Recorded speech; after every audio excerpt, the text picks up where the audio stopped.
بسم اللہ الرحمن الرحیم۔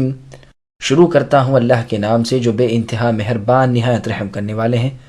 واللیل اذا یغشا والنہار اذا تجلی وما خلق الذکر والانثى ان سعیکم لشتى فاما من اعطى واتقى وصدق بالحسنى فسنيسره لليسرى وَأَمَّا مَن بَخِلَ وَاسْتَغْنَى وَكَذَّبَ بِالْحُسْنَى فَسَنُيَسِّرُهُ لِلْعُسْرَى وَمَا يُغْنِي عَنْهُ مَالُهُ إِذَا تَرَدَّى۔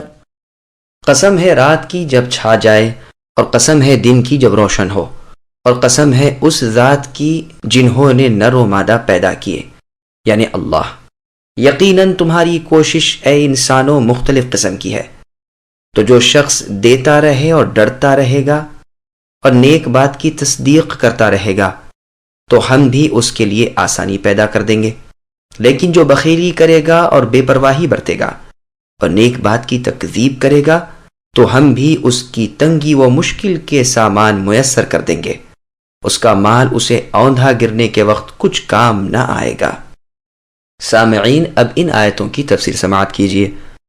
نبی صلی اللہ علیہ وسلم کا معاذ رضی اللہ عنہ سے یہ فرمانا پہلے بیان ہو چکا ہے صحیح بخاری کے حوالے سے کہ تم نے اے معاذ سبح اسم ربک الاعلی والشمس وضحاها اور واللیل اذا یغشا سے امامت کیوں نہ کرائی؟ دن اور رات کی قسم اور نیک و بد کا انجام۔ مسند احمد میں ہے کہ علقمہ رحمۃ اللہ علیہ شام میں آئے اور دمشق کے شہر کی مسجد میں جا کر 2 رکعت نماز ادا کی اور اللہ تعالیٰ سے دعا کی کہ اے اللہ مجھے نیک ساتھی عطا فرمائیے۔ پھر چلے تو ابو الدرداء رضی اللہ عنہ سے ملاقات ہوئی، پوچھا کہ تم کہاں کے ہو؟ تو علقمہ رحمۃ اللہ علیہ نے کہا میں کوفے والا ہوں۔ پوچھا کہ ابن ام عبد یعنی عبداللہ بن مسعود رضی اللہ عنہ اس سورت کو کس طرح پڑھتے تھے؟ میں نے کہا والذکر والانثى پڑھتے تھے۔ ابو الدرداء رضی اللہ عنہ فرمانے لگے کہ میں نے بھی رسول اللہ صلی اللہ علیہ وسلم سے یوں ہی سنا ہے اور یہ لوگ مجھے شک و شبے میں ڈال رہے ہیں۔ پھر فرمایا تم میں تکیے والے یعنی جن کے پاس سفر میں رسول اللہ صلی اللہ علیہ وسلم کا بسترا رہتا تھا، اور رازدان یعنی ایسے بھیدوں سے واقف جن کا علم اور کسی کو نہیں، وہ جو شیطان سے بزبان رسول صلی اللہ علیہ وسلم بچا لیے گئے تھے وہ نہیں ہیں، یعنی عبداللہ بن مسعود رضی اللہ عنہ۔ یہ حدیث بخاری میں بھی ہے۔ اس میں یہ ہے کہ عبداللہ بن مسعود رضی اللہ عنہ کے شاگرد اور ساتھی ابو الدرداء رضی اللہ عنہ کے پاس آئے، آپ بھی انہیں ڈھونڈتے ہوئے پہنچے۔ پھر پوچھا کہ تم میں عبداللہ بن مسعود رضی اللہ عنہ کی قرات پر قرآن پڑھنے والا کون ہے؟ تو کہا ہم سب ہیں۔ پھر پوچھا کہ تم سب میں عبداللہ رضی اللہ عنہ کی قرات کو زیادہ یاد رکھنے والا کون ہے؟ لوگوں نے علقمہ رحمۃ اللہ علیہ کی طرف اشارہ کیا تو ان سے سوال کیا کہ واللیل اذا یغشا کو عبداللہ رضی اللہ عنہ سے تم نے کس طرح سنا؟ تو کہا وہ وما خلق الذکر والانثى کے بجائے والذکر والانثى پڑھتے تھے۔ کہا میں نے بھی رسول صلی اللہ علیہ وسلم سے اسی طرح سنا ہے، اور یہ لوگ چاہتے ہیں کہ میں وما خلق الذکر والانثى پڑھوں۔ اللہ تعالیٰ کی قسم میں تو ان کی مانوں گا ہی نہیں۔ الغرض ابن مسعود اور ابو الدرداء رضی اللہ عنہما کی قرات یہی ہے، اور ابو الدرداء رضی اللہ عنہ نے تو اسے مرفوع بھی کہا ہے، یعنی نبی صلی اللہ علیہ وسلم کی یہ قرات رہی۔ باقی جمہور کی قرات وہی ہے جو موجودہ قرآن میں ہے، یعنی وما خلق الذکر والانثى کی قرات۔ پس اللہ تعالیٰ رات کی قسم کھاتے ہیں جبکہ مخلوق پر چھا جائے، اور دن کی قسم کھاتے ہیں جبکہ وہ تمام چیزوں کو اپنی روشنی سے منور کر دے، اور اپنی ذات کی قسم کھاتے ہیں جو نر و مادہ کو پیدا کرنے والے ہیں، جیسا کہ ایک اور جگہ اللہ نے فرمایا وَخَلَقْنَاكُمْ أَزْوَاجًا اور ہم نے تمہیں جوڑا جوڑا پیدا کیا ہے۔ نیز فرمایا وَمِن كُلِّ شَيْءٍ خَلَقْنَا زَوْجَيْنِ یعنی ہر چیز کے جوڑے ہم نے پیدا کیے ہیں۔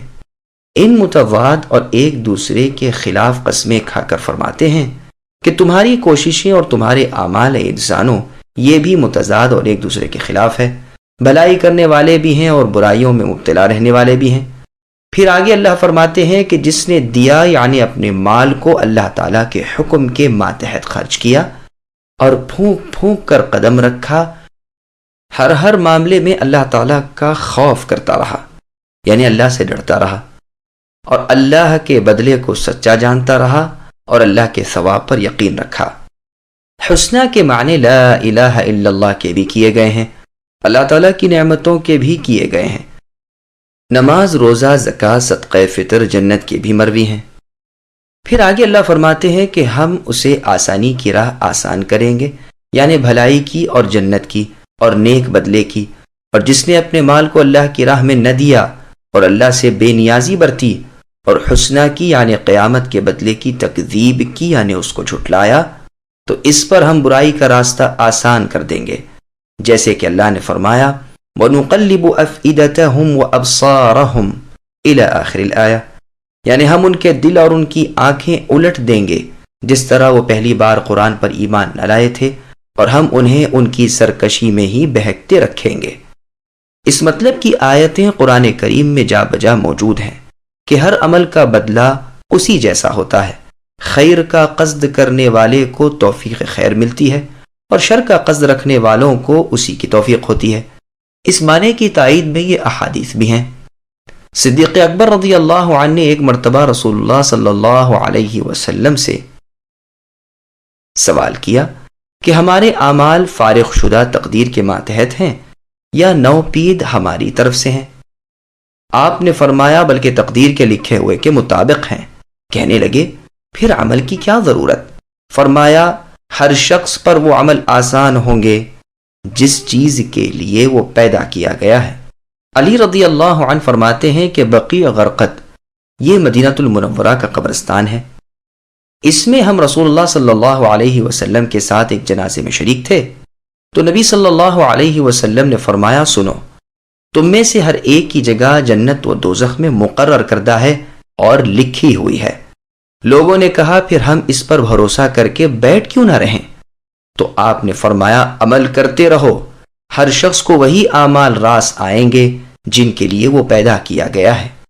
پھر نبی صلی اللہ علیہ وسلم نے یہی آیتیں تلاوت فرمائیں۔ اسی روایت کے اور طریق میں ہے کہ اس بیان کے وقت نبی صلی اللہ علیہ وسلم کے ہاتھ میں ایک تنکا تھا اور سر نیچا کیے ہوئے زمین پر اسے پھیر رہے تھے۔ الفاظ میں کچھ کمی بیشی بھی ہے۔ مسند احمد میں عبداللہ بن عمر رضی اللہ عنہما کا بھی ایک ایسا ہی سوال جیسا کہ ابھی گزشتہ حدیث میں صدیق اکبر کے گزرا مروی ہے، اور نبی صلی اللہ علیہ وسلم کا جواب بھی انہیں تقریباً ایسا ہی مروی ہے۔ ابن جریر میں جابر رضی اللہ عنہ سے بھی ایسی ہی روایت مروی ہے۔ ابن جریر کی ایک حدیث میں دو نوجوانوں کا ایسا ہی سوال اور رسول صلی اللہ علیہ وسلم کا ایسا ہی جواب مروی ہے، اور پھر ان دونوں حضرات کا یہ قول بھی ہے کہ یا رسول اللہ ہم بکوشش نیک اعمال کرتے رہیں گے۔ ابو درداء رضی اللہ عنہ سے بھی اسی طرح مروی ہے کہ رسول اللہ صلی اللہ علیہ وسلم فرماتے ہیں کہ ہر دن غروب کے وقت سورج کے دونوں طرف دو فرشتے ہوتے ہیں، وہ بآواز بلند دعا کرتے ہیں جسے تمام چیزیں سنتی ہیں سوائے جنات اور انسان کے، کہ اے اللہ سخی کو نیک بدلہ دیجئے اور بخیل یعنی کنجوش کا مال تلف کر دیجئے۔ یہی معنی ہے قرآن کی ان 4 آیتوں کے۔ ابن جریر میں مروی ہے کہ یہ آیتیں ابو بکر صدیق رضی اللہ عنہ کے بارے میں نازل ہوئی ہیں۔ آپ مکے میں ابتدائے اسلام کے زمانے میں بڑھیا عورتوں کو اور ضعیف لوگوں کو جو مسلمان ہو جاتے تھے آزاد کرا دیا کرتے تھے۔ اس پر ایک مرتبہ آپ کے والد ابو قحافہ نے جو اب تک مسلمان نہیں ہوئے تھے کہا بیٹا تم جو ان کمزور ہستیوں کو آزاد کراتے پھرتے ہو، اس سے یہ اچھا ہو کہ نوجوان طاقت والوں کو آزاد کراؤ تاکہ وقت آنے پر یہ تمہیں کام آئیں، تمہاری مدد کریں اور دشمنوں سے لڑیں۔ تو صدیق اکبر رضی اللہ عنہ نے جواب دیا کہ ابا میرا ارادہ دنیاوی فائدے کا نہیں، میں تو صرف رضائے رب مرضی مولا چاہتا ہوں۔ اس بارے میں یہ آیتیں نازل ہوئیں۔ تردہ کے معنی مرنے کے بھی مروی ہیں اور آگ میں گرنے کے بھی۔ ان علینا للہدی وان لنا للآخرة والأولى فأنذرتكم نارا تلظى لا يصلاها إلا الأشقى الذي كذب وتولى وسيجنبها الأتقى الذي يؤتي ماله يتزكى وما لأحد عنده من نعمة تجزى إلا ابتغاء وجه ربه الأعلى وَلَسَوْفَ يَرْضَى۔ بے شک راہ دکھا دینا ہمارے ذمہ ہے اور ہمارے ہی ہاتھ میں ہے آخرت اور دنیا۔ میں نے تو تمہیں شعلے مارتی ہوئی آگ سے ڈرایا ہے جس میں صرف وہ بدبخت تر لوگ داخل ہوں گے جنہوں نے جھٹلایا اور اس کی پیروی سے منہ پھیر لیا ہے۔ اس سے ایسا شخص دور رکھا جائے گا جو پرہیزگار ہوگا، جو پاکی حاصل کرنے کے لیے اپنا مال دیتا ہوگا۔ کسی کا اس پر کوئی احسان نہیں کہ جس کا بدلہ دیا جا رہا ہو، بلکہ صرف اپنے پروردگار بزرگ و بلندی کی رضا مطلوب ہوتی ہے۔ یقیناً وہ اللہ تعالیٰ بھی عنقریب رضامند ہو جائیں گے۔ سامعین، اب ان آیتوں کی تفسیر سماعت کیجیے۔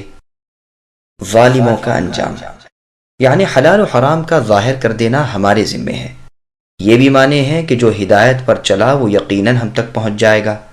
جیسے ایک اور جگہ اللہ نے فرمایا وَعَلَى اللَّهِ قَصْدُ السَّبِيلِ، آخرت اور دنیا کی ملکیت ہماری ہی ہے۔ میں نے بھڑکتی ہوئی آگ سے تمہیں ہوشیار کر دیا ہے۔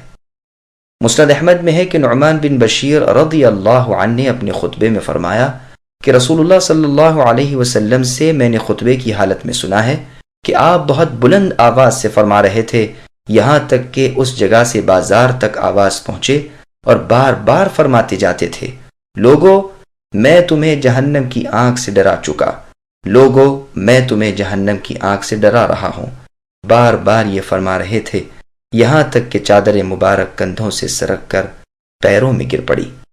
صحیح بخاری میں ہے کہ رسول اللہ صلی اللہ علیہ وسلم نے فرمایا کہ سب سے ہلکے عذاب والا جہنمی قیامت کے دن وہ ہوگا کہ جس کے دونوں تلووں تلے 2 انگارے رکھ دیے جائیں گے جس سے اس کا دماغ ابل رہا ہوگا۔ مسلم کی حدیث میں ہے کہ ہلکے عذاب والا جہنمی وہ ہوگا جس کی دونوں جوتیاں اور دونوں تسمے آگ کے ہوں گے، جن سے اس کا دماغ اس طرح ابل رہا ہوگا جس طرح ہنڈیا میں خود بدی آ رہی ہو۔ باوجود یہ کہ سب سے ہلکے عذاب والا یہی ہے، لیکن اس کے خیال میں اس سے زیادہ عذاب والا کوئی نہ ہوگا۔ اس جہنم میں صرف وہی لوگ گھیر گھار کر بدترین عذاب کیے جائیں گے جو بدبخت تر ہوں، جن کے دل میں تکذیب ہو اور جسم سے اسلام پر عمل نہ ہو۔ مسند احمد کی حدیث میں ہے کہ میری ساری امت جنت میں جائے گی سوائے ان کے جو انکار کریں۔ لوگوں نے پوچھا انکاری کون ہے؟ فرمایا جو میری اطاعت کرے وہ جنت میں گیا، اور جس نے میری نافرمانی کی اس نے انکار کر دیا۔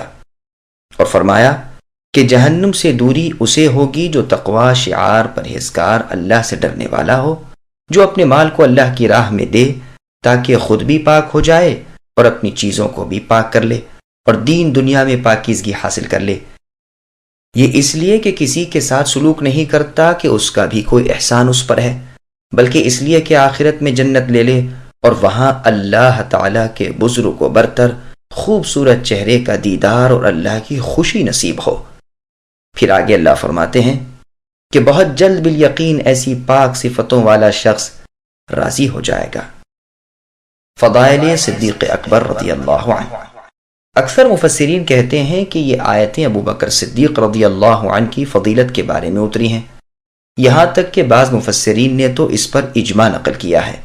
بے شک صدیق اکبر رضی اللہ عنہ اس میں داخل ہیں اور اس کے عموم میں ساری امت سے پہلے ہیں۔ گو الفاظ آیت کے عام ہیں، لیکن آپ سب سے اول اس کے مصداق ہیں۔ ان تمام اوصاف میں اور کل کی کل نیکیوں میں سب سے پہلے اور سب سے آگے اور سب سے بڑے چڑھے آپ ہی تھے۔